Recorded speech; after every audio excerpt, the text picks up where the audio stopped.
Со низ манифестации во Македонија и Европа денеска се одбележува 9 мај, денот на победата над фашизмот и Ден на Европа.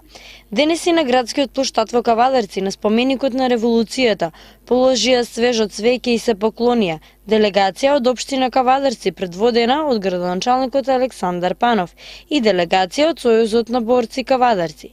На 9 мај 1945 година Германија ја потпиша капитулацијата, со што официјално заврши Втората светска војна. 9 мај е денот кога во многу земји во светот, а особено во Русија, се слави денот на победата над фашизмот. Втората светска војна однесе над 50 милиони човечки жртви, а преку половина од жртвите во Европа ги понесе Советскиот сојуз. Станува збор за 27 милиони луѓе, а голем дел од нив не биле вооружени борци, туку цивили.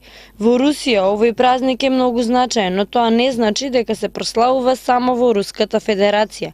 Русите го прославуваат заедно со другите земји кои биле во состав на антихитлеровската коалиција. Поменот за победата не познава граници и не ги дели луѓето според националната припадност.